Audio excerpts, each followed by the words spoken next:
All right, great. Good morning, everyone. I'd like to welcome everyone to the MAPC Fall Council meeting on Wednesday, November 18th, 2020. And just so if it's not completely obvious, the Fall Council meeting of MAPC is being conducted by Zoom remotely with consistent with Governor Baker's executive order from March 12th, 2020. So I want to just kind of formally welcome everyone. I'm so glad to see so many people here. And I'm just thrilled that you've made it a priority when everyone has so many things going on. So just a couple kind of housekeeping things before we kind of get going here. Obviously, there's a lot of people in the meeting. We are on live on YouTube. There is closed captioning as well available, and we are going to utilize the chat, the group chat, which is probably to the right side of your screen. We are convening, again, it's members by video conference, so you receive the login credentials when you registered. So if you have not heard, I just would like to ask everyone to rename yourself with your full name and affiliation. So for instance, myself, it's Erin Wortman, Stoneham, Stoneham, and for instance, Juan Vega, EOHED, for someone maybe representing an agency. Again, this meeting is being recorded and most members are participating by conference, so please be aware that other folks may be able to see you. The recording of this meeting and the caucus that we will have today will be posted to the MAPC website as soon as it can be done. So we're just going to go over kind of quickly some of the ground rules. If everyone will so permit me to cover a few rules so we can share some expectations and have a clear conduct of our business to ensure accurate meeting minutes. Please remember that your phone or computer should be muted unless you are asked to speak. Please remember to speak clearly and in a way that helps generate accurate minutes. We have a lot of staff on the call who are super helpful and knowledgeable. So any tech needs you have or concerns, just kind of utilize the chat and someone will be able to help you. And again, we will be utilizing the Zoom chat for all motions, seconds, and votes. And if you have any questions, so you need to identify yourself throughout the meeting. So again, please rename yourself and then please use the Zoom chat, but I have a lot of screens up right now. I have a lot of screens up right now, but I do see some chats coming in, so thank you so much. If you're wondering how to know if we're recorded, you will look on your top left where it says recording on YouTube. And please utilize the reaction option to raise your hand if you have a question as well, okay? It sounds much more complicated than it is, but we're gonna get through it and it's gonna be a great time. And then council members who must call in rather than join by video will be asked by our tech support team at MAPC to identify themselves to the team so we have a clear recording of kind of who you are and how your votes go. So without further ado, and before you completely sign off because you are totally bored at the rules, I'm gonna call on Heidi and we're gonna do something a little different with roll. So Heidi, take it away.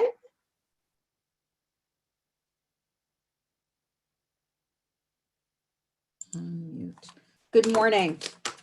What we are going to ask you to do is present yourself in the chat section as either present or here. I'm going to call the caucuses, and as a caucus, would you please type into the chat feature present or here. So we're going to start with first ex officio members. If you would please type into the chat section that you are present or here now.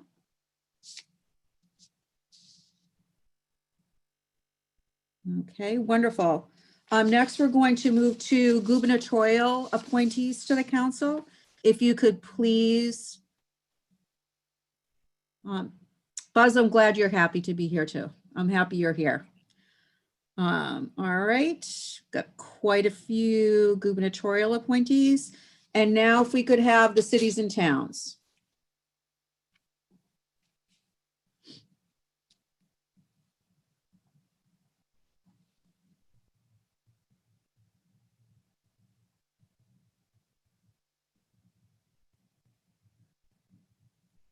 Okay.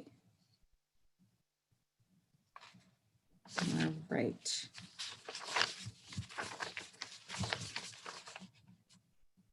Okay, wonderful. And I believe,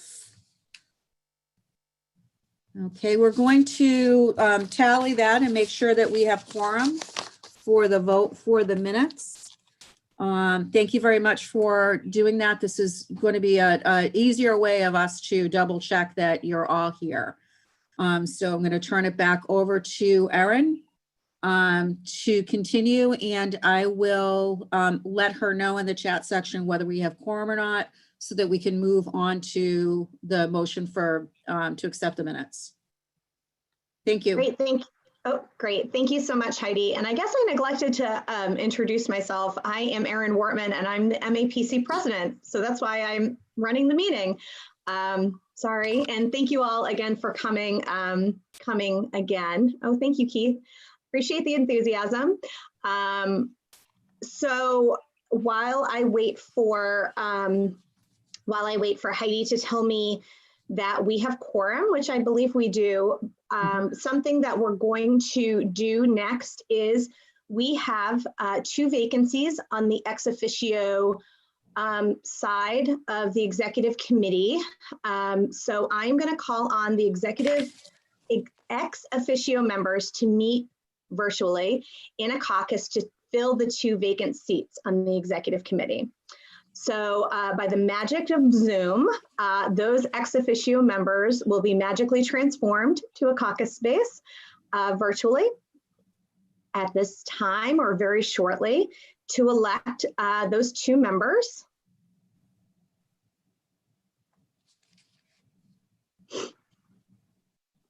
And while they move,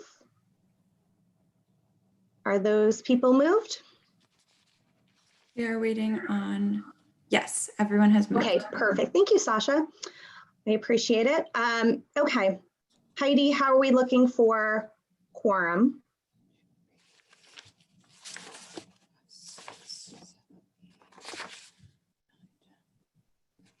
We have just made quorum. Ah, congratulations, everyone. Thank you so much. I really appreciate that. That is really impressive. So thank you so much. Great. So we're going to, while the ex officio members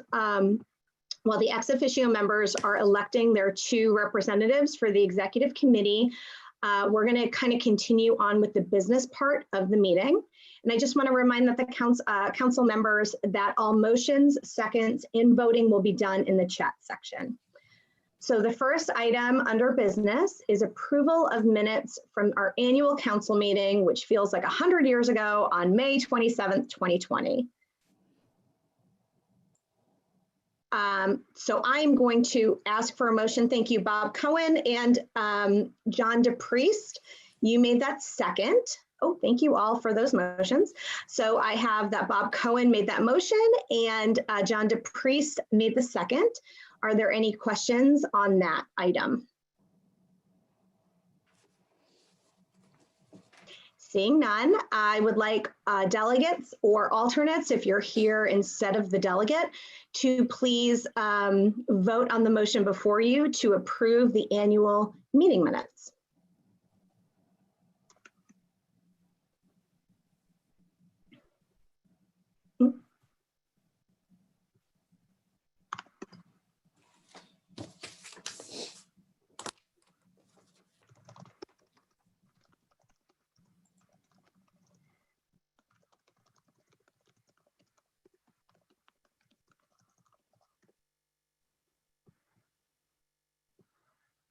Okay, thank you for the ayes. Those opposed, to approving the minutes?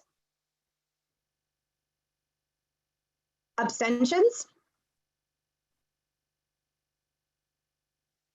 Great, it looks like motion passes. Thank you so much, everyone. Oh, I see your abstentions and they will be recorded, Tina and Lou and Colette. Great, thank you so much.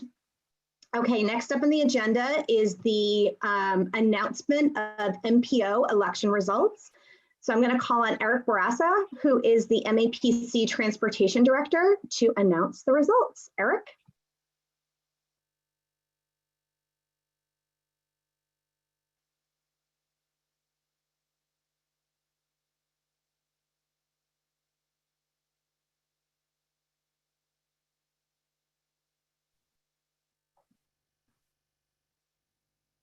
Aaron, if Eric is not here, I could text him. We can move on. I know I'm next, but we can move on and have him come in at some point. Sure thing, we can do that. That sounds great. Maybe I could ask Rebecca to text him since I'm going to be giving my remarks, I think. That's totally fine. I think the twins might be very busy right now, so that could be preventing him from getting on the screen. Totally understand. Okay, so the next item of business is just a report of the Executive Director, MAPC Executive Director, Mark Drayson. Mark?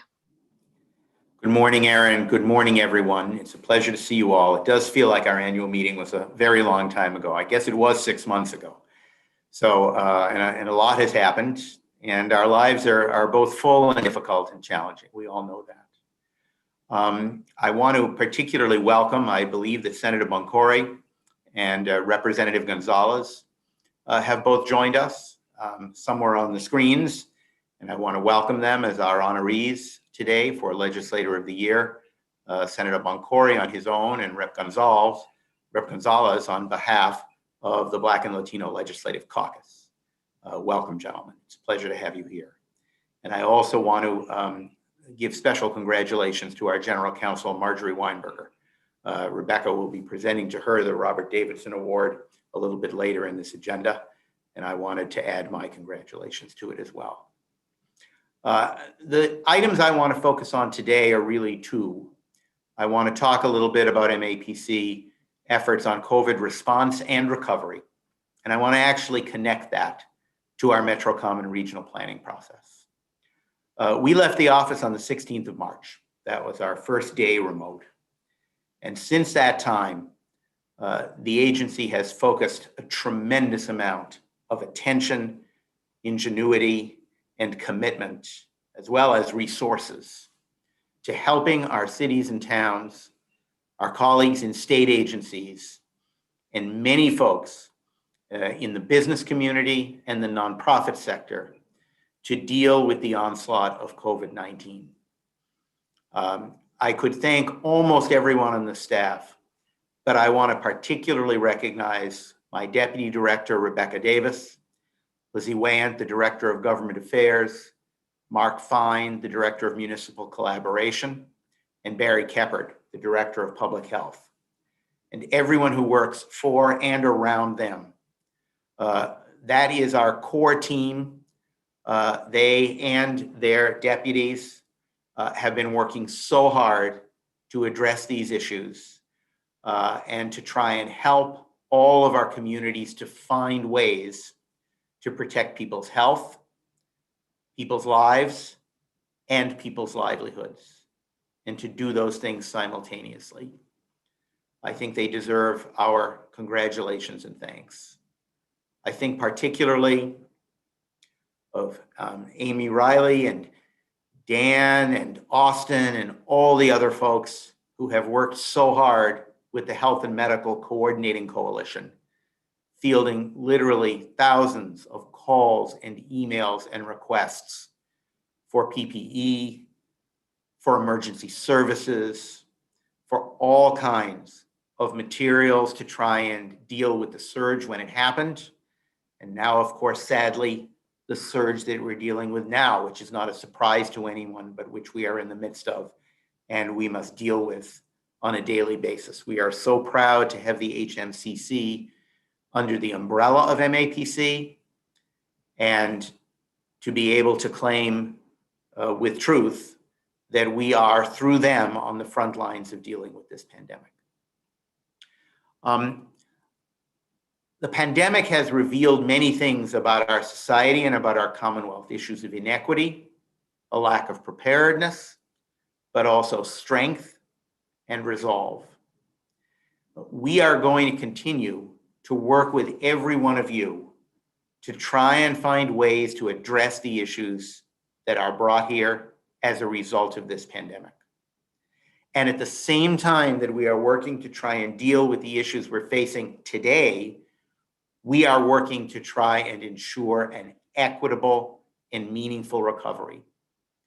I think of the work that Betsy Cowan and her staff at Economic Development are doing with so many of you to try and provide support to small businesses, just so they can get through this period of time to the point where we have a vaccine and hopefully a more normal life. I think of the work that our data services and our housing staff have both been doing to help deal with the crisis of evictions and foreclosures, which we have thus far averted, but we do not know if we are going to be able to avert it over the next several months. And I think also of the work that's being done by our climate staff and our energy staff to keep the critical issue of climate front and center in our minds and in our lives, even though there is a tendency to forget about it a little bit because we're so focused on other things. But it is incredibly important to remember just how central that is to our future health and our future well-being. And now to try and take advantage of what just might be, fingers crossed, a little bit more of a consensus in America to accept the reality of climate change and to begin addressing it in meaningful ways. And although it is not always ascribed to COVID, but I think COVID has had a contribution in this regard, sadly.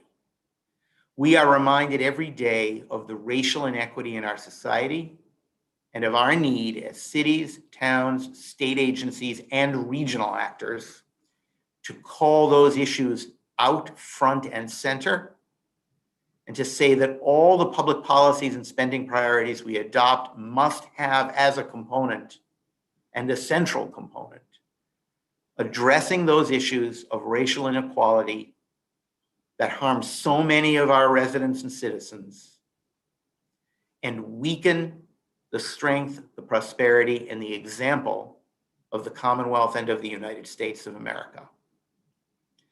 We are trying so hard every day to see if we can make sure that that issue stands front and center in our work.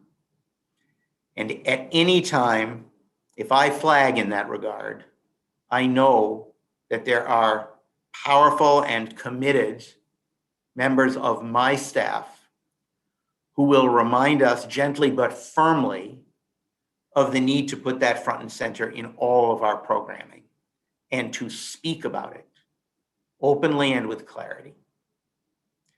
Something that I think COVID has demonstrated for us is that there is always uncertainty in our lives, frequently more than we like to admit. And one of the ways we at MAPC and as planners deal with uncertainty is explicitly to say, we are going to spend a certain amount of our time and effort figuring out what things are likely to be like in 20 or 30 years, and to set up for ourselves the steps we need to take to address that now. That's what MetroCommon is all about. I often talk every Monday at 3 o'clock. I talk with executive directors from major metropolitan regional planning agencies throughout America.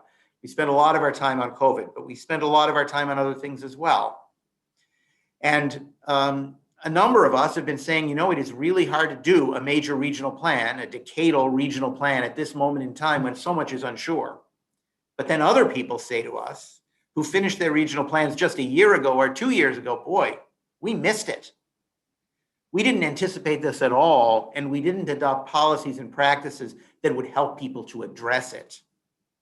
So we have that opportunity Through MetroCommon, we have that opportunity. And even though we've had to switch gears and change systems and do community engagement in different ways from what we anticipated just 6-8 months ago, we have the unique opportunity to say, we are going to create a regional plan that recognizes certain elements of uncertainty that we didn't think about a year ago. And we are going to have stronger recommendations, better projections, and a better common sense of our purpose than would have been the case otherwise. So I'm excited that you folks are going to spend much of this morning, focusing with Eric Hove and Lizzie Grobel and all the other members of the MetroCommon staff on trying to address what issues and priorities we are going to place in that regional plan for all of us throughout the greater Boston region and hopefully for the Commonwealth as well. I want to not only thank Eric and his staff for the tremendous work that they've been doing with this enormous shift in the regional planning process, but I want to close with a special word of thanks to our MetroCommon project manager, Lizzie Grobel, who has been with us for the past several years, has helped to shepherd through this process, and is moving on to other things in a few weeks. We're going to miss her tremendously, but she has contributed tremendously to our region going forward for a long period of time. Thank you very much, Lizzie. And so with that, I'll close. Thank you all for joining us this morning. I'm thrilled by the tremendous turnout, and I'll turn the program back to Erin. Thank you. Thank you so much, Mark. That was great. We want to welcome back the ex officio members. We want to welcome back the ex officio members for that, for coming back so expeditiously. And I'd like to call on Martin to reveal who is the staff member who hosted the caucus, to reveal the results. Thank you very much, Erin. So we did have a successful election to fill the 2 seats that are open for that caucus, and our newest members of the executive committee are Lauren Shurtleff from the Boston Planning and Development Authority and Courtney Rainey from the Department of Environmental Protection. So congratulations. Awesome. Thank you, Martin, and welcome to Courtney and Lauren. We're excited to have you on the executive committee for the remainder of this term. And I look forward to having you present at our monthly meetings. So thank you so much. Another update we have, and I think Rebecca is going to do it, is the Mpo election results. Rebecca? Yeah, hi, good morning, everyone. Eric Barasa is teaching virtual first grade. So I have the election results from the Mpo. Beverly for the North Shore Task Force, Medway for SWAP, Brookline for at-large town, and Everett for at-large city. And we're excited to have them all participate in the Mpo. Awesome, and congratulations to those Mpo newly elected or existing elected officials. The Mpo is super important. Obviously, they determine federal transportation dollars, and I know so many communities and people in and around the city of Boston and throughout the region really are touched every day by those Mpo dollars. So thank you so much for the commitment. Those people have pledged or offered to serve in that capacity. So thank you. So next order of business on the agenda is our awards, and I am thrilled to kick it off. We will be starting with the Legislator of the Year. And just to kind of give some context, MAPC has not given this award in a couple of years, but we actually had so many great legislators to pick from this year. And I really want to thank the government affairs team for all their work and what they do in and around the State House to really enhance MAPC's role in legislative priorities and for all the work they put in. It's hard to see it, but it's very well seen, if that makes sense. So I'm going to start to introduce our MAPC Legislator of the Year for 2020. And this is award is going to Senator Joe Boncore, who's on the call. Thank you so much, Senator, for joining us. And he's the senator of the 1st Suffolk and Middlesex District. And this district consists of parts of Boston, some of Cambridge, all of Revere and Winthrop. And Senator Boncore is incredibly committed to housing and transportation issues. One of which is the Shannon Grant. Senator Boncore has been the lead Senate sponsor of Senator Charles E. Shannon Jr. grant to prevent youth and gang violence program since 2018. He led efforts to increase the program to $11 million in FY20, which was a huge accomplishment. The Senate is debating the FY21 budget yesterday, but we're so grateful that includes the level funding for Shannon. On the housing front, he's the chair of committees on housing last session. Senator Boncore worked closely with House Chair Kevin Hannan in shepherding the $1.8 billion affordable housing bond bill through the legislator and to the governor's desk. Senator Boncore has also helped secure increased funding for affordable housing programs in the state budget and move forward legislation to help address our affordable housing shortage.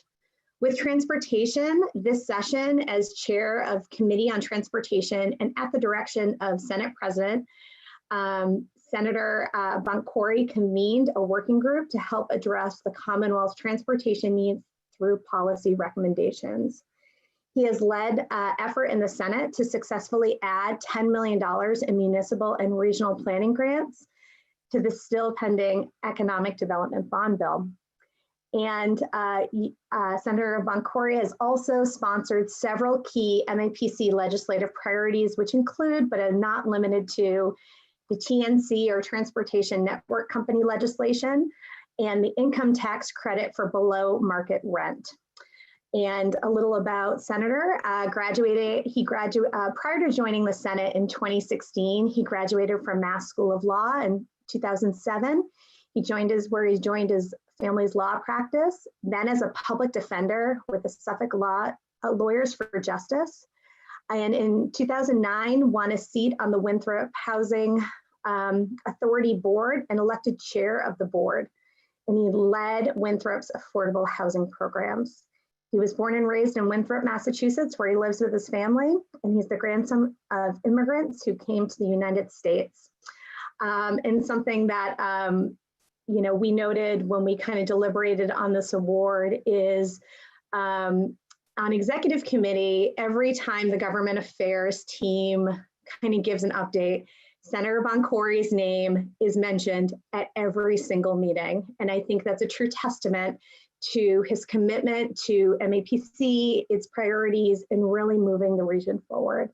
So it gives me a great pleasure to give virtually, this is my virtual gift, Senator Boncore with the Legislator of the Year Award. Senator? Wow, Erin, thank you so very much. And I'm so appreciative to the Metro Area Planning Council for this recognition as Legislator of the Year, and for you including me in this in your meeting and taking some time. I appreciate everyone for joining in this. I wish I could be with all of you, but we find ourselves in the circumstances we're in. And it wasn't until you kind of zoomed in on me here that I realized that you can see the Similac and baby products behind you. And what Erin did mention is I'm most proudly have the title of father now, and I have two twins who are 13 months old. And it's really, it's been the kind of the silver lining of this whole work from home thing, as I've been able to spend a lot of time with them. But really, in my 4 years, almost 5 years now as a state senator, I have truly valued above maybe all other partnerships, the partnership that my office has shared with MAPC. As the Senate has undertaken issues ranging from housing and transportation to public safety and sustainability, I have often sought insight from Mark Drazen and the government affairs team Of course, I couldn't, I'd be remiss to mention, I often see, sometimes right on the Senate floor, you can find me texting Lizzie Wyant for advice or talking points on a certain issue. And that's really the kind of relationship that I have had with MAPC. And I think I'm a better legislator for it. And hopefully in the policy that we pass, the Commonwealth is a better place for that relationship. I too want to congratulate Marjorie Weinberger on her special recognition today as General Counsel for the MAPC. You've had a great history in, a great career in transportation, which I noticed and I'm proud of. And of course, to Representative Gonzalez and the Black and Latino Caucus, you know, as the legislature takes up new legislation, you know, going forward, since, you know, what we've seen in the cultural change in this country and in this state, we've committed to taking a look at everything through a lens of racial justice to cure some racial inequities and systemic racism that has existed in the Commonwealth and the country for so too long. So the Black and Latino Caucus and Rep. Gonzalez has a seat at that table and really at every table as we continue to, you know, build into, you know, what the new normal is coming out of COVID, but generally on all legislation, whether it relates to police reform, economic development, housing and transportation, Rep. Gonzalez is on the table too. Congratulations, Representative. It's great to be with you and share the stage with you today. I am so proud of the work we've been able to do on the Shannon grants with Diego. And Shirley, when I took over the Shannon grants from Senator Donahue, I think the allocation was about $7 million. So being able to bring that back up to $11 million, seeing the good work it does in communities and policing and working with the community has really been one of the highlights of my time during the Senate budget when I get up to make this, you know, the Shannon grant floor speech. Luckily, I didn't have to do that this year because we level funded it. So sometimes, you know, you work from the outside in, and Mark will tell you sometimes you work from the inside out. This time we were successful working from the inside out and just having it included. So everyone on the government affairs team could take a deep breath. But you have an incredible government affairs team. I think Erin said sometimes you may not all see what they're doing, but at the State House, they are front and center on all the major bills, whether it's housing, transportation, or, you know, economic development. The MAPC team is so well respected and, you know, so valued among members and leadership and throughout. Obviously, this pandemic has put the housing situation in our Commonwealth in a very difficult situation, but we are committed as a legislature to improving access to stable and affordable housing. I've long believed that housing is a human right, and I've seen that firsthand in my dealings as a public defender, but also as chair of the Winthrop Public Housing Authority. I was honored to be chairman of housing in really my first term as a state senator, and I worked with MAPC very closely on legislation such as the bond bill. It was funny, I was talking to my staff a couple days ago and getting ready for this event, and I said, hey, can you give me a few things that the MAPC has worked on us with? And they looked at me and said, Senator, they've worked with us on literally everything we've done in this office. So you can feel free to talk about anything. And that is from smart growth strategies to updating zoning codes in the Housing Committee. MAPC has been there. In my new work as chair of the Joint Committee on Transportation, I appreciate the MAPC's joint understanding that there is no silver bullet to combat the transportation woes in the Commonwealth faces. The solutions require long-term and short-term investments in our roads, adequate funding for our public transportation system, and working alongside municipal and federal and private partners to get the Commonwealth's infrastructure to where it needs to be. This session alone, I think, as Erin mentioned, we tackled the hands-free driving bill, which promotes road safety and improved transparency and interactions with law enforcement. In July, the Senate passed a $17 billion bond bill, which will make key investments in transportation infrastructure while addressing congestion and improve experiences for bikers and pedestrians on our roadways. And of course, a $200 million bond bill, which will be a direct investment in local road and bridge infrastructure that was passed this year. Obviously, the COVID-19 pandemic has kind of shown a light on the need for improved public transportation and has made housing access all the more urgent. And I am confident, that in our greatest times, there are still opportunities for meaningful and necessary growth. This is what Massachusetts does best. We lead the nation in times of despair, in times of uncertainty. The rest of the nation looks to us, looks to what legislation and policy we're moving. So we have a renewed call for safe and accessible housing and reliable transportation in my office and in the state Senate. And we need to do that alongside our partners in municipal government, making sure that they have all the resources that they need. And that's why I was so proud to be the primary sponsor on a $10 million grant for regional planning agencies for technical assistance in dealing with COVID. Because we must do everything we can in the midst of this pandemic to ensure that frontline workers, low-income communities who rely on public transportation and need to do the necessary work that comes with COVID-19, like contact tracing and providing ample PPP, have the support they need to make government run at the local level. At the outset of the COVID-19 pandemic, the legislature swiftly passed eviction and foreclosure moratoriums, understanding the role to secure housing can play in improving public health. And now with the statewide moratorium expired, we must continue to collaborate with our local and federal counterparts to ensure that families and individuals are not displaced. But like I said, though obstacles may have been exacerbated during this public health crisis, I'm confident that the solutions are possible through forward-thinking, innovation, and collaboration. Again, I want to reflect the gratitude you showed me directly back to everyone at MAPC for this recognition and an award. I look forward to our continued work on solutions to the most critical issues facing our Commonwealth and those that are most vulnerable amongst us. Thank you, thank you, thank you. Thank you so much, Senator Boncore. Really appreciate it.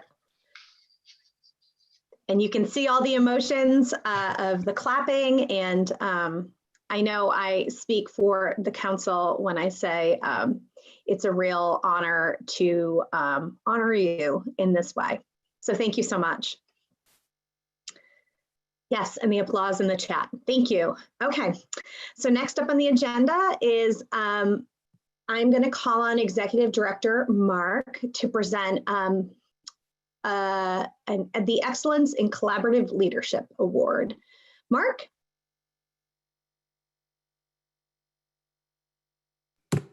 Sorry, needed to unmute myself there. Aaron, thank you very much. And thanks to Senator Boncore, if I may just say, we love and enjoy the partnership. The Senator also is blessed with an amazing staff with whom we can talk about all the many issues that we are dealing with every day. So thank you, Joe, so much. Not to mention, we're in the middle of doing a kind of a skinny master plan for the town of Winthrop. So that's another of our activities right now, figuring out some goals for them to accomplish over the course of the next 10 years. I am hoping that Rep. Gonzalez is here. I can't see him on the screen, but I hope there might be a way that I can actually see him as we begin to present. I know he's here. I don't know if he's on the screen. As we present this Collaborative Leadership Award to the Massachusetts Black and Latino Legislative Caucus. Rep. Gonzalez, hello. Thank you for joining us. Rep. Gonzalez is the chair of the caucus. He has been since, I believe, 2019. He represents about a third of the city of Springfield. So we're glad that he has traveled a whole 100 miles to join us today in Boston. And I want to say that this award has some personal meaning for me as well, because I know two of the original founding members of the caucus, Mel King, who I consider to be a mentor of mine, and who will famously remind me every time I see him that my father was his teacher in shop at the Abraham Lincoln School in the South End. So we go back a long, long way. And then, of course, the great Doris Bunty, who served in the legislature for many years, and then also served as the executive director of the Boston Housing Authority for many years. Those legislators, and I think about 5 others, had the foresight in the, I believe, the early 70s to establish the caucus. And it was initially the Black Legislative Caucus, but very shortly after that became the Black and Latino Legislative Caucus. And the caucus has many accomplishments over the course of the last decades. But we are particularly drawn to all the work that they have been doing on issues of police violence, the racial wealth divide, and other ways in which racial inequity within our society hobbles all of us, as I said in my remarks earlier. The caucus put forward a 10-point plan which MAPC endorsed very early on, shortly after the death of George Floyd. And we encouraged the legislature to adopt those elements. Many of them were things that individual cities and towns could and have done. And of course, the Legislative Caucus also led efforts throughout the debate in the House and the Senate to make sure that both branches would pass meaningful and strong pieces of legislation to address issues of police violence and racial inequity in law enforcement here in the Commonwealth of Massachusetts. You know, there are some who say, well, this is a problem in other parts of the state, but not so much in Massachusetts. Those of us who observe the situation understand that that is not the case. And we also understand that it is important to take efforts to try and prevent serious situations from occurring by learning from and understanding even those things that happen in other states. And so the Black and Latino Legislative Caucus not only develops ideas kind of on its own, knowing the situation in Massachusetts, but also brings to the attention of House and Senate leaders the best practices from other places, other states and other countries that we might use here to encourage positive, forward-looking, empathetic relationships between law enforcement and communities of color, and to overcome and prevent needless violence, which harms our society as well as it harms terribly individuals and often results in the loss of their lives. The caucus has kept all of us focused on these issues. And to some extent, we are making this award not only because of what has happened in the past, but because of what needs to happen in the future. And it is a way of our pledging here at MAPC that we will remain as allies and partners with the Black and Latino Legislative Caucus as they engage, first of all, in the ongoing effort to ensure that a strong bill on police violence emerges from conference committee, where it has stayed now for the past several months. And we all know that the more time passes, the more difficult it is to get a meaningful bill through. But the more forceful we must all be to work together and to work with commitment to make sure that the bill that emerges is serious and meaningful reform and reorganization. And even beyond that, we know that many of the issues that MAPC has championed, for example, on the question of arbitration, have not been included in this legislation, either by the House or the Senate, and constitute a reform agenda going forward, even after this bill is passed. And I know that Rep. Gonzalez and the entire caucus are going to be there with ideas, with heart, with commitment, and with drive. And I will pledge that MAPC will be there with you in partnership. So it is my honor, on behalf of the entire organization and board, to present this Collaborative Leadership Award to Rep. Gonzalez as chair of the Black and Latino Legislative Caucus. Rep. Gonzalez. Thank you very much. And what a great way of introducing the caucus and its history, because I learned a little bit more today than I did know yesterday. And thank you for your involvement and your commitment, not only through the council, but also your historical knowledge of the work of the caucus, but also having friendships and guidance of past members of the caucus. On behalf of the caucus, I want to just say thank you, muchas gracias, to all who has made this possible and for recognizing the hard work and effort of not only the caucus of today, but the caucus of yesterday, for the years of dedication and commitment to the hard work of many individuals, Black, Latino, white, and everybody else that has made a commitment to making sure that we do look at issues that are important to all communities through that racial justice lens. This is the work, again, that is built on the shoulders of many who have come before us.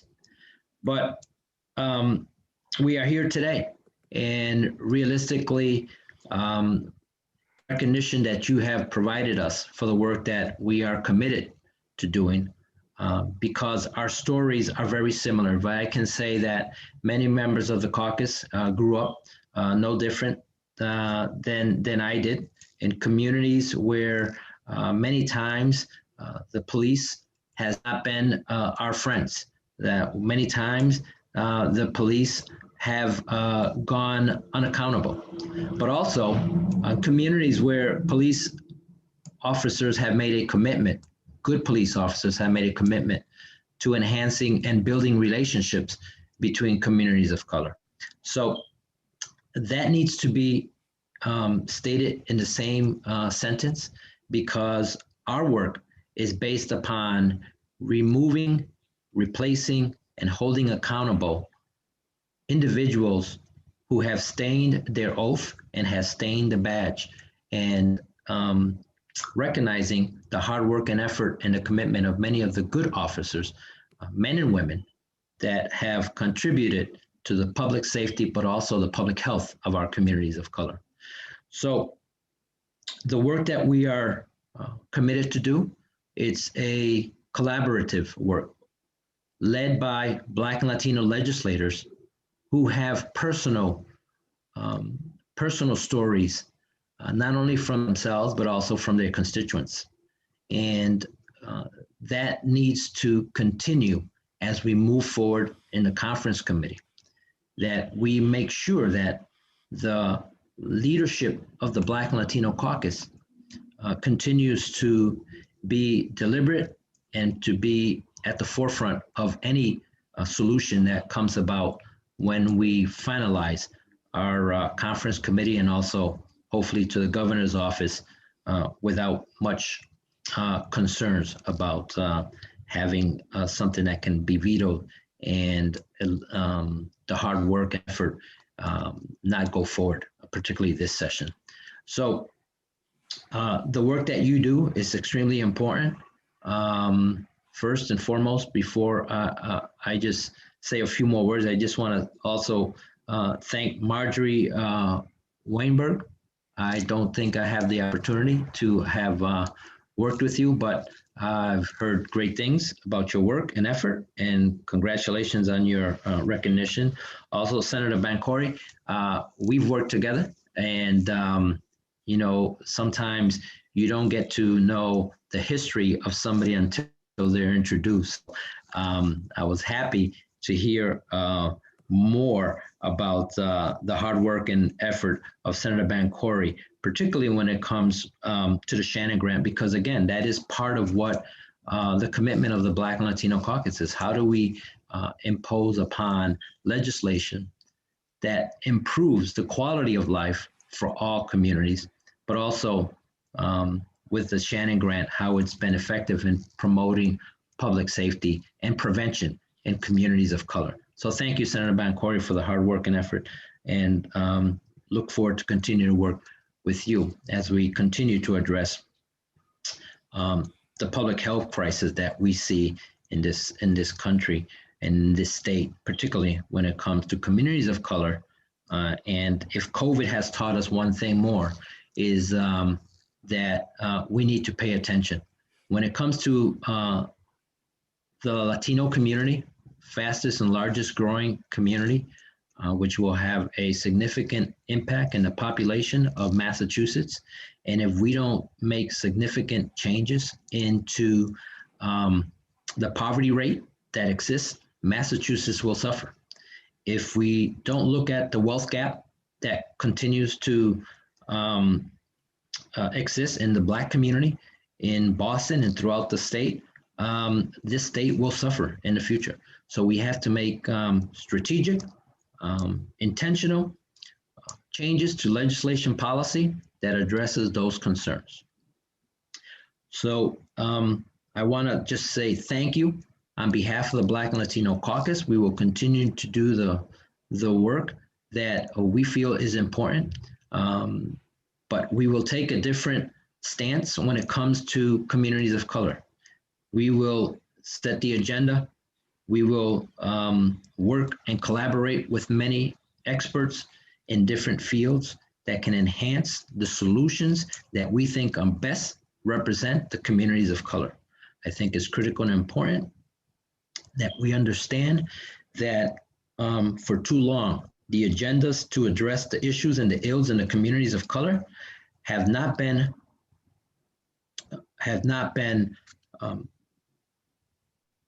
strategized specifically by individuals in the communities of color. So we want to make that clear that we want to continue to change and enhance on the opportunity to work collaboratively with all interested parties, but the agenda needs to be closer to the communities of color and be intentional when it comes to that, particularly on addressing the economic deficiencies in our communities, our small businesses. And going back to the police reform, I think that's just one step in the right direction to address the racial injustices that have existed, but not only in police departments, but in municipalities and courts and hospital systems and a whole bunch of other departments that we need to put a different type of lens to make sure that we can address the ills that continue to pertain, particularly more so in communities of color. So again, on behalf of the caucus, I'm excited as a young man that came from the government assistance program with a mother that raised her children and put them all through college. And then at the age of 60, she went and got her GED. And this story is possible where I today am a legislator that is part of a committed 200 members of legislators committed to enhancing and promoting Massachusetts in communities of color in all ways possible. I'm excited that this is a recognition that we accept with our hearts and thank you. Keep doing what you're doing. We look forward to be working with you, and we thank you once again. Muchas gracias. Thank you so much, Legislator Gonzalez. And for those who maybe have been around MAPC council meetings for a while, it's a true pleasure to give this recognition to the Massachusetts Black and Latino Legislative Caucus. This recognition, this excellence in collaborative leadership is really the first time we've given this kind of recognition, and I think it speaks to the caucus in general.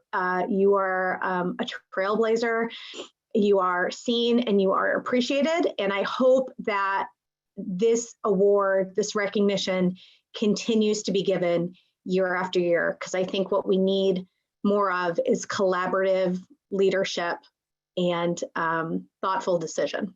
So thank you so much for joining us, and thank you so much for your words. And please share with the caucus our gratitude.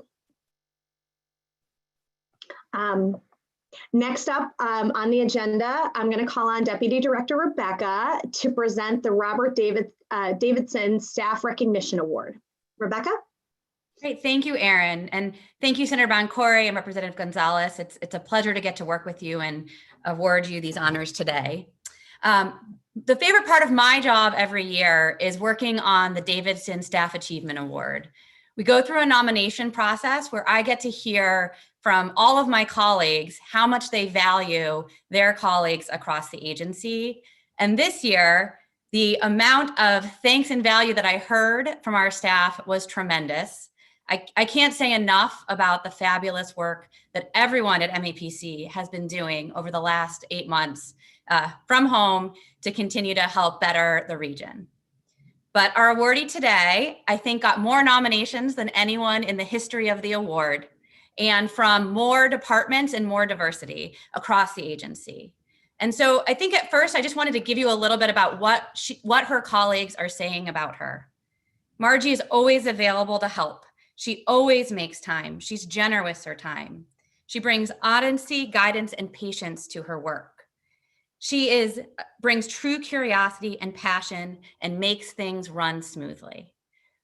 It is my pleasure to get to work with Margie. She started with the agency as our procurement manager and has taken over as our general counsel. And every day, I think she brings a passion, curiosity to the work of procurement, which for some might not seem like a place to bring passion and curiosity, but having learned about it over the last 12 years, it is very exciting. And I think you can see her work across the region, everything from our bike share systems, our LED street lights, unique ways to bring public arts to our communities, and recently the urgent taxi program. If you look in your email, you'll see she's been working with DLS and the IG's office, helping us think about how can we use our emergency procurement provisions to make sure that we can really combat the COVID crisis and get the supplies we need in our cities and towns. And the work that she provides and the guidance that she provides within the agency is amazing. She's really helped us as we've transitioned to working remotely to think about how we can do all of this, while following the law, and at the same time is always available to all of her colleagues to make sure that they can do their work and accomplish their projects. So it's with great pleasure that I recognize Marjorie Weinberger with the Davidson Staff Achievement Award. I think we also might be joined with some of her family. So I welcome them, even if their cameras might not be on. We're so proud of Margie and grateful to have her here at MAPC. Margie? Thank you, Rebecca. Thank you, Mark and MAPC. My appreciation to both Representative Gonzalez and Senator Boncore for all the amazing work that you do every day.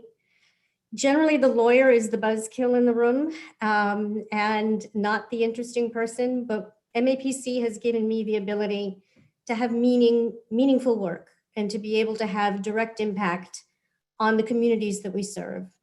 Generally, you're behind the scenes, you don't get to see the result of the work that you do, but at MAPC, you get to see how you have an impact on your communities and on our state. And it has been an unbelievable honor to represent MAPC. The staff is family and an appreciative family. It is a remarkable amount of work and diverse amount of work that MAPC's staff does on a daily basis. My job is a small one. It's just to make sure that the work can be done and do so without indictments. So I am proud every day to be a part of this family and to be able to represent their interests. I want to call out my dad, David Saltiel, who's here. He recently had open heart surgery, but he's on the phone with us. He is to this day, the most amazing corporate lawyer there could ever be, and an amazing person, but even better, he's been a remarkable father and there for me every step of my law career and through my life. I also want to recognize my husband who stepped out of the courtroom to be here on the phone, and to thank him for being my partner in life, for being such an amazing dad to Jake and Sarah, and for being on this journey with me. And lastly, I just want to thank you all. Every time you come to this meeting, every time you make a decision, every time you vote, you have an incredible impact on all of our lives. I thank you for the sacrifices you make of your time and for what you share with all of us on a daily basis. Thank you for letting me be a small cog in your wheel. I'm an incredibly proud person to be part of this family. Thank you.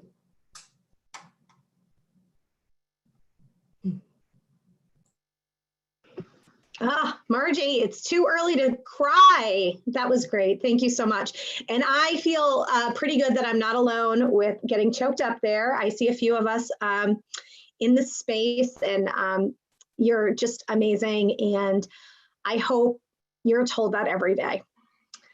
And you can obviously see in the chat that everyone agrees, and you're incredible, and you're truly worthy of this award. So congratulations again. Okay, let's get to business so we can move it along here. All right, so next up is I'm going to call on Eric Hove. He's the co-director of strategic initiatives, who's going to open the MetroCommon 2050 strategy session and interactive workshop. So Eric. Good morning, everybody. It's great to be here. Nice to see so many people joining us this morning. I'm Eric Hope, the co-director of Strategic Initiatives, and I'm going to talk just a little bit about where we've been with MetroCommon, what's next, and I'm going to introduce how we're planning for uncertainties in the regional plan. I'm also going to take us on a little walk down memory lane to show just how much change can happen in 30 years, which is the time horizon for MetroCommon 2050. Before I'd start, I also want to echo Mark's thanks to Lizzie Grobel. She's been a great partner and a great leader on the regional plan. We're definitely going to miss her, and her contributions to MAPC and to the plan really have been tremendous. So best of luck to you, Lizzie. Next. We began the year back when we could meet in person with municipal CEO breakfasts. We talked about municipal workforce diversity, recruitment, and retention. Then COVID hit, and we pivoted to the online virtual world, but it actually has been amazingly smooth in terms of the planning process. And we've had to do a lot of thinking, but at the same time, we've been able to make progress and continue to meet with stakeholders across the region, getting feedback to help us create this plan.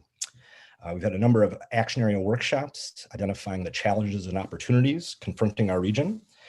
And now we're moving into policy development. Next, please. Been drafting policies and programs that will help get us to our long-range goals. And we've been working on modeling, trying to figure out if different things happen in the future, what kind of shifts we'll have to make to our policies to keep us on track to achieving our goals. And that's really what we're going to be talking about today, this idea of future uncertainties and what kind of shifts we may have to make to stay on track. Next, please. And over the winter, we'll be vetting the policy recommendations. We have a number of research releases that are coming out, and we'll be finalizing the plan content and moving it for adoption and then into implementation.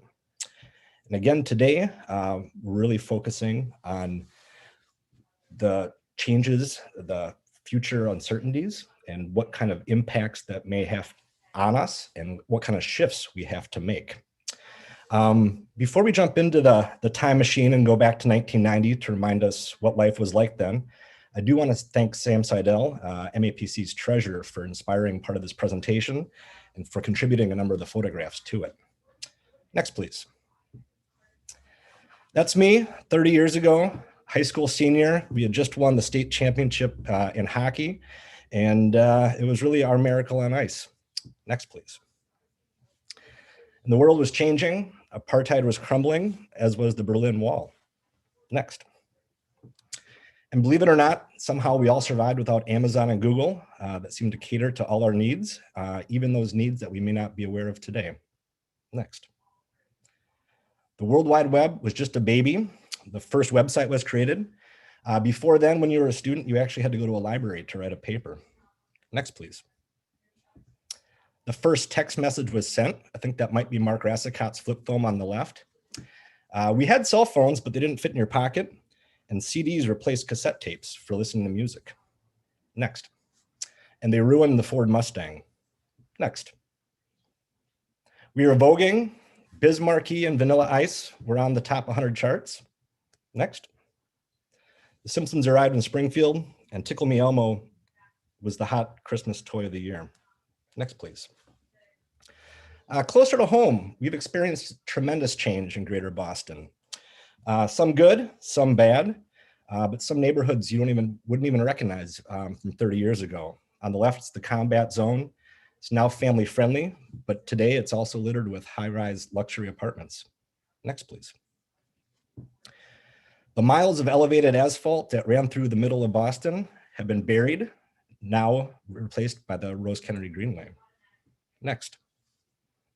And change continues today with the Leechmere Station on the left, finally welcoming the Green Line extension. Next. Discoveries and technological leaps have always transformed society. We started cooking food, planting crops, leading to the Industrial Revolution, and over centuries of urbanization, people have adapted. With air travel and the digital age, the world has become more connected and much smaller. Today, we're still learning to plan for and respond to uncertainties and things that we did not foresee. The global pandemic we're living through today, natural disasters, and an evolving social media landscape. Next, please.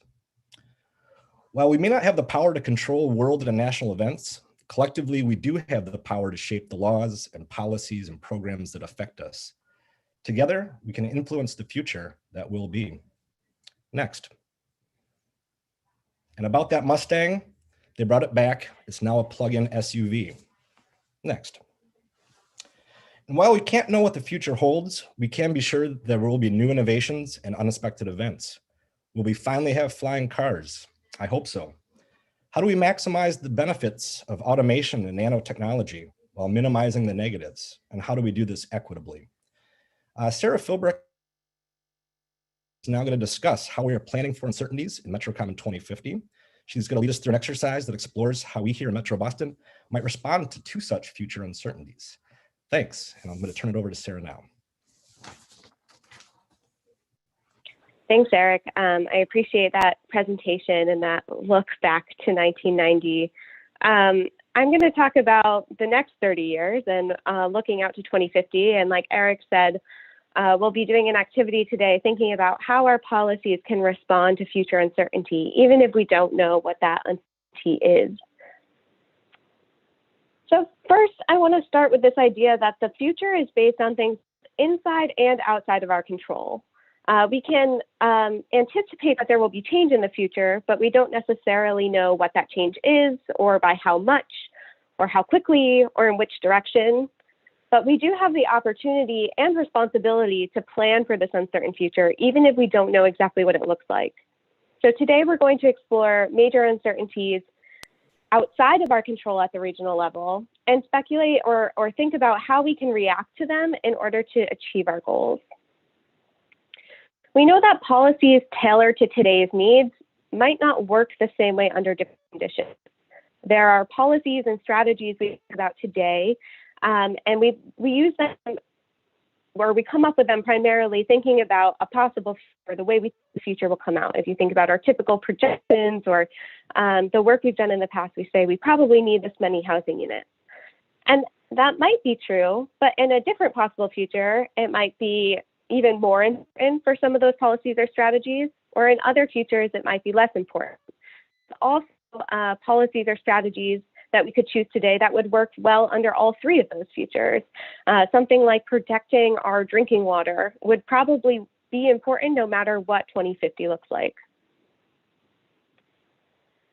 So in the MetroCommon process, we've already thought about where we want to be in 2050. We want a climate resilient region, we want homes for all, we want healthy and safe neighborhoods, economic prosperity. These are all of our goals. And this is where we want to be in 2050. And what we're talking about today is how we might get there, even if we don't know what's coming our way. We're examining three key uncertainties in MetroCommon. The first is regional demographics in the economy. This is how many people live in our region, who they are, what kinds of jobs we have in our region, what the economy looks like, how many people want to move here, etc. We also have the future of travel, and this includes both the technology that might be available for us to move around. So will we have flying cars, or will we have the T or different types of autonomous vehicles? and also how much people want to move around. Will people mainly work from home? Will they want to travel to get all of their groceries in person or get them delivered? So those two things sort of make up the future of travel for us. And we're also examining federal policy and how context at the national level influences the way we have to respond at the state and local level. Although we won't be talking about that today because we do not have enough time to get into that. So these three key uncertainties examined in the plan were developed from a group of internal and external advisory groups in consultation with MAPC staff over the last year or so. They were chosen because they have a high likelihood of changing and will have a high impact on the region, and we know that they will change. There are known unknowns, or the things we know will change, but we don't necessarily know how much or which direction. We're not examining really what we call sort of black swan or really extreme events that would have a high impact, like an earthquake or something, because those are something like that might happen, but planning for one that we don't know about will be difficult to sort of nail down. These are the things we know will change and we know we'll have to respond to. So we're going to explore those first two, demographics in the economy and travel, in more detail today, and then ask you questions about how possible impacts of those futures might change our strategies. So just to warm up our base, I'm going to give folks about 30 seconds to put down some ideas in the chat box of what are some ways you think the region's population, economy, or travel might be different in 2050 than it is today.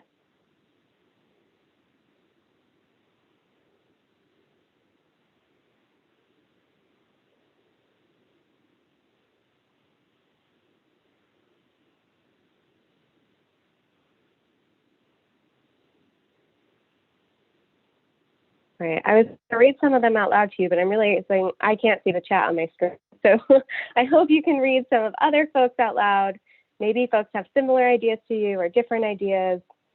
There are some wild changes that Eric just showed us in the past 30 years, and who knows what will happen in the next 30. So I'm going to go a little bit more in detail about regional demographics in the economy, and then we'll break out into a breakout room for you to do an interactive activity, and then we'll come back and talk about travel and transportation.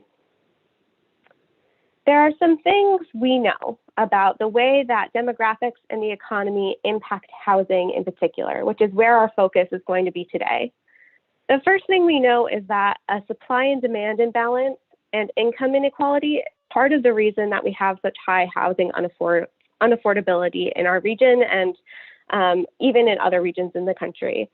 Our region in particular has a strong economy, numerous educational institutions, and a historically vibrant region that have brought lots of people to Metro Boston over the past 20 years. But we also know that housing production has proceeded at rates slower than other regions of the country with comparable growth.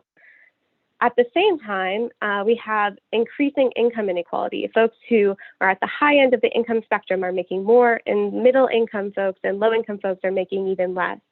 And so that leads to a difficult housing market where low income, middle income folks are constantly being sort of overbid or priced out, and more households are becoming cost burdened.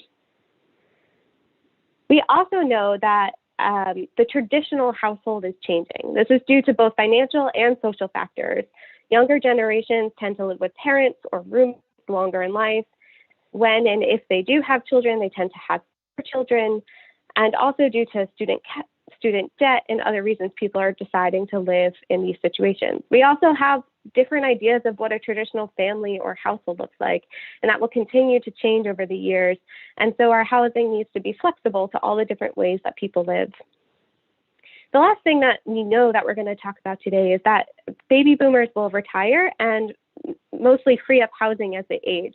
Baby boomers started turning 65 in 2010. Now the oldest baby boomers are 75.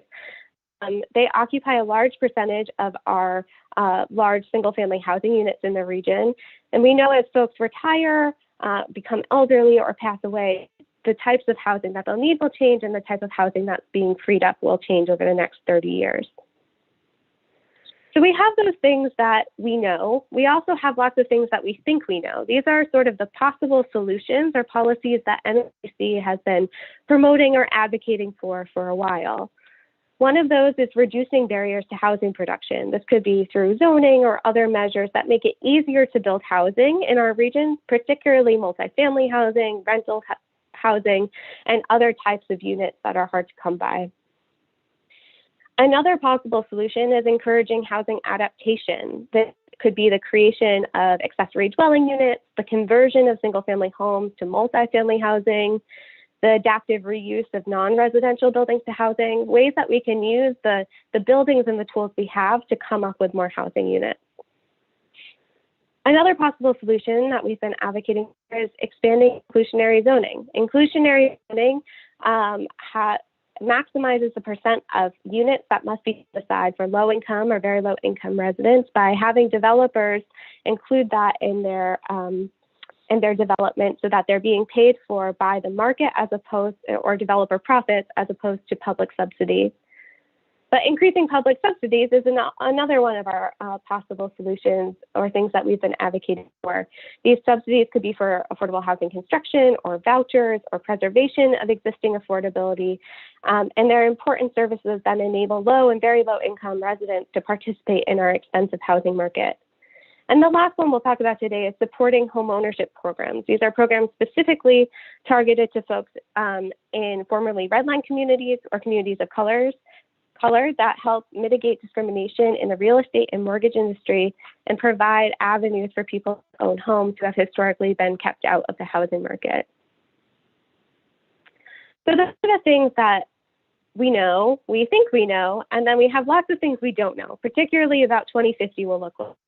So we've come up with 3 different views of what 2050 might look like, and none of them will probably be correct. And we're not going to talk today about which one is most likely or which one we want to have happen, but instead how those strategies would have to change or which ones would be better or worse in these different scenarios. So the 3 possible futures that we're going to talk about in our breakout rooms today are one in which 2050 has a housing market stagnation. This is could be due to a combination of a long recession, potentially declining university enrollment, and fewer young people moving to our region, so that the growth in housing demand is much slower than it has been historically, and there's less competition for rental units, specifically urban small units. Another possible 2050 view is that we could have a baby boomer exodus from our region.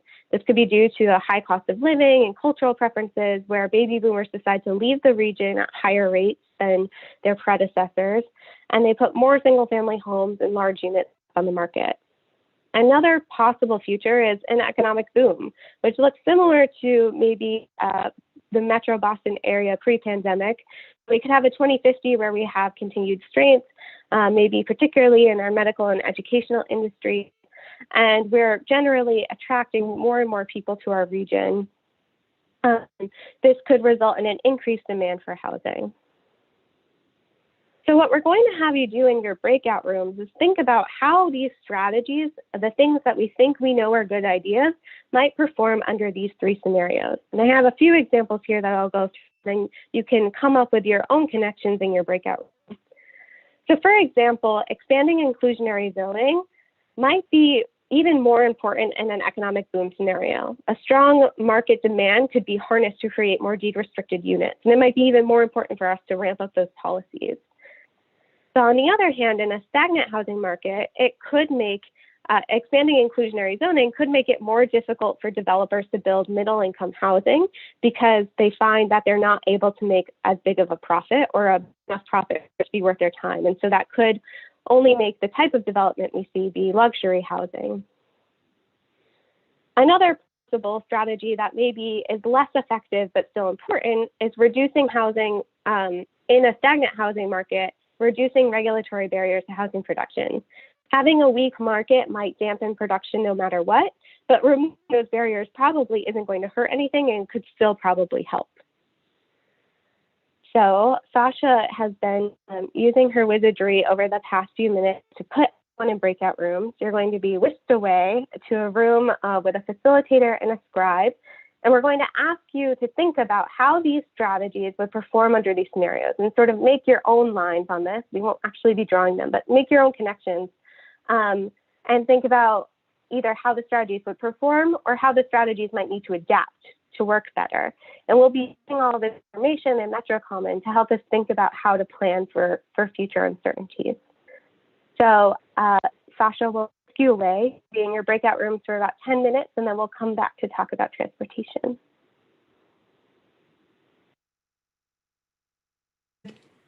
Sarah. Great. I hope you all really enjoyed your breakout sessions. I was reading through all the comments put in the chat earlier, and there were some great ideas in there. We're going to do another similar activity where we talk about the future of travel in this broader group, and then we'll be split into the same breakout session so you can do the same activity with some new policies and new futures. So once again, there are some things we know about travel's impact on our region. We know that auto congestion is eating away our time, making us sick, and warming the planet, specifically pre-COVID. Metro Boston is one of the most congested regions in the country. The transportation sector accounts for the largest share of the state's greenhouse gas emissions. And we know that auto dependency is costly for households in terms of time and money, and that those emissions are really unhealthy for people who live in places where they're breathing in auto emissions. We also know that land use affects travel demand and choices. Where people live and work has a large effect on how many vehicles they own and how much they drive them. Our own research has shown that providing abundant parking at residential developments attracts car-owning households who are more likely to use their cars even in transit-dependent locations. And people who live close to jobs, retail, and services are more likely to walk or use high-quality transit if it's available to them than using their cars. We also know that we're experiencing a transportation finance crisis.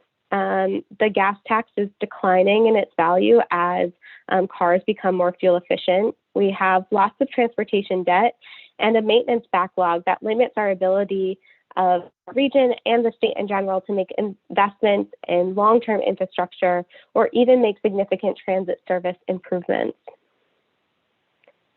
So in addition to those things we know, once again, there's things that we think we know. These are possible solutions that MAPC and our allies have been advocating for or been talking about for a long time. The first is reallocating roadway space to dedicated lanes. This dedicated lanes for walking and biking, for transit, so bus-only lanes, or for high efficiency vehicles or people who like to carpool. So thinking about the way that we use our roadway space and who gets priority in that space is one of our possible policy solutions. Another is gradually replacing the gas tax with a VMT fee or any type of user fee that discourages single occupancy vehicles and promotes shared travel. That would be a revenue stream independent of any fuel efficiency changes in technology in the future. Another policy might be increasing funding for major capital improvements, including the electrification of the MBTA system, or route expansions, or regional rail, or really large investments in the type of service that our transit provides. And the last is limiting commercial and residential parking, specifically in dense transit-served areas, and establishing new fees or taxes for the use of curb space or off-street parking that discourage driving in areas where it's easier to take transit. And once again, with those things that we know and we think we know, there's also lots of things we don't know, specifically about the future of travel. So we've come up again with 3 possible futures. We're not asking you to talk about which one you think is more likely or which one you think is the best or what you want the future to look like, but just how these policies might respond in these 3 possible futures or how well they might perform. So the first possible 2050 is what we're calling a stay-at-home future. This could be as a result of increased remote work. I know lots of people mentioned that in the comments earlier in the presentation. Ubiquitous delivery, virtual reality or better, virtual meetings, where travel demand is dramatically reduced. There could be significantly increased amounts of freight and delivery, but more people are not using their personal vehicles to commute. There's also a potential 2050 where we have ubiquitous autonomy, where rapid technology improvements, permissive regulations, and consumer acceptance of autonomous vehicles result in widespread adoption. This autonomy could dramatically reduce the perceived time cost of travel, where a 4-hour drive doesn't mean as much because you're able to do things in your back seat and sort of ride comfortably to wherever you want to go. And the last possible future that we'll be talking about today is called Yesterday's Travel Choices Tomorrow. This is really thinking about taking our region back in time to like 2010. This is a future where AV technology never really takes off, and shared mobility technology that we have today, such as Uber and Lyft, might not work in the future if we don't have autonomous vehicles and if the cost of labor is recognized or venture capital money dries up. So this is a world in which ride hailing really goes back to being a luxury. So once again, we're going to put you in your breakout groups and have you think about how these policies or strategies might perform under different scenarios. We've given you 3 examples again. One of them is thinking about in a ubiquitous autonomy future, replacing the gas tax with a VMT tax might be even more important, especially if we have more fuel efficient vehicles or EVs. This could help minimize driving, particularly driving where autonomous vehicles are going around the block with nobody in the cars, because the fees are tied to how many vehicle or miles are traveled as opposed to how much gas is used. In that ubiquitous autonomy future, we could also think about investment in transit route expansions. And while that might still be a good idea, it might not be as cost effective if ridership has plummeted, or if we think about the way that we do ridership projections today, those might not become fully realized in this ubiquitous autonomous future. Another possible outcome could be in a stay-at-home future, something like the investment of the electrification of the MBTA might change. The MBTA might be used by a smaller share of the population, but in electrification could still help us achieve our climate goals, which are another big part of MetroCommon. So even if it might be slightly less effective than it is today, it could still be very important. So once again, Sasha's gonna use her wizardry to put you in your breakout rooms, and hopefully you can continue the conversation you were having before with these new policies and scenarios. And okay. Well, first of all, thank you all for staying to the end of council meeting. We really appreciate you participating in this exercise. I know it was really short, but luckily we are continuing to do these workshops where you'll have more time to talk through these issues. We'll also have our third uncertainty to talk about the future of federal policy at 2 different workshops, one on December 1st in the morning and one on December 3rd in the afternoon. So if you like this activity but feel like you didn't have enough time to speak, or if you think some other folks you work with would be really interested, Sasha will be sending out an email after this with more details about how to register for that. We also have a webinar on November 24th about the Shared Street program and how to navigate MassDOT's grant program. So that will also be in our follow-up email. And then also be on the lookout on December 17th, we'll be releasing a really cool new piece of research that we're calling the Zoning Atlas, which is zoning information for every city and town in our region on one map, sort of with the same, so that you can really understand how zoning looks across our region. I'm really excited about that and really excited for that piece of work to come as well. So all of those will be in a follow-up email. Thank you again for staying. And I'm going to turn it over to Erin to close us out. Thank you so much, Sarah. And thank you to the breakout room facilitators and the note takers and everyone who participated in that.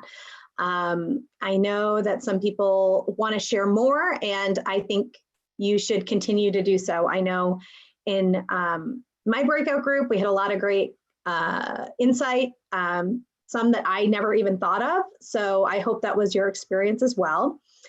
On the agenda next, we are wrapping up. We had a very busy morning. I can't even believe how much stuff we did. really, when you think about it, we did some business, we did an election, we announced the Mpo election, we heard from the executive director, we were able to recognize some very deserving award recipients, and we had some MetroCommon breakout rooms, which is such a productive fall council meeting, albeit virtual. But I'm thrilled that everyone kind of was able to stick around, those who could, and those who didn't, that's okay too. I really appreciate everyone kind of taking the time to do so.